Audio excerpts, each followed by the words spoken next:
السلام علیکم ناظرین، اللہ پاک سے امید ہے کہ آپ سب دوست خیریت سے ہوں گے۔ دوستو، آج کی ویڈیو میں آپ کو تعویذ بتاؤں گا، نورانی دنیا کا منفرد اور چند منٹ میں کمال دکھانے والا نقش۔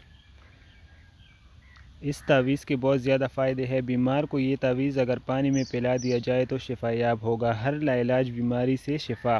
ایسے مریض جو کسی دوا سے صحت یاب نہ ہو رہا ہو یا سارا سال سے بستر پر پڑا ہو یا علاج چل رہا ہو لیکن مکمل بہتری نہ ہو رہی ہو تو یہ تعویذ والا پانی پلائیں، چند دنوں میں ہی رزلٹ آپ کے سامنے ہوگا۔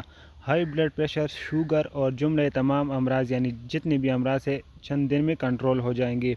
آسان نارمل ڈیلیوری، اس طرح یہ نقش حاملہ کے لیے بھی لاجواب ہے۔ حاملہ عورت کو 7ویں ماہ سے یہ تعویذ والا پانی پلانا شروع کر دیں تو انشاءاللہ اللہ کے حکم سے بچہ انتہائی آسانی سے اور نارمل ڈیلیوری کے ذریعے ہوگا۔ تو تعویذ کا طریقہ آگے ویڈیو میں آ رہا ہے، تو ویڈیو کمپلیٹ دیکھیں۔ جن دوستوں نے چینل سبسکرائب نہیں کیا تو کائنڈلی سبسکرائب کر دیں تاکہ اچھی ویڈیو آپ کو ملتی رہیں۔ چیلنج کے ساتھ نفرت کو محبت میں بدل دینے والا تعویذ۔ جادو، جنات، بندش اور جھگڑے ختم۔ اس کے علاوہ یہی تعویذ جادو، جنات، بندشوں، گھریلو جھگڑوں، نفرتوں، ناچاکیوں اور دو فریقین میں دشمنی کو ختم کرنے میں انتہائی کامیاب اور بے شمار مرتبہ کا آزمودہ ہوا ہے۔ جھگڑا چاہے میاں بیوی کا ہو، ساس بہو کا ہو، دیورانی کا ہو، نند کے ساتھ نوک جھوک رہتی ہو تو ان سب کے لیے لاجواب ہے۔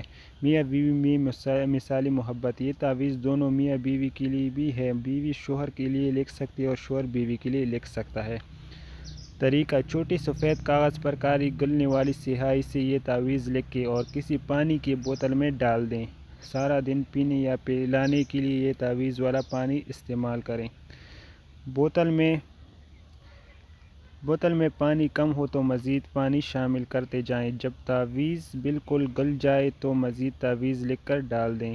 اگر کسی کو یہ تعویذ والا پانی نہیں پلا سکتے تو یہ تعویذ لکھ کر وزن کے نیچے رکھ دیں، انشاءاللہ آپ کا کام ہو جائے گا۔ تو تعویذ کا طریقہ یہ ہے، 16 ڈبے ہوتے ہیں اس میں اور ہر ڈبے میں آپ نے الباسطو اسم اعظم ہے لکھنا ہے۔ پہلے ڈبے پر اللہ اور 4ویں ڈبے پر محمد صلی اللہ علیہ وسلم کا نام لکھنا ہے اور اوپر بسم اللہ الرحمن الرحیم لکھنا ہے۔ تو یہ تعویذ بن جائے گا، آپ استعمال کریں، انشاءاللہ بہت زیادہ فائدہ ہوگا۔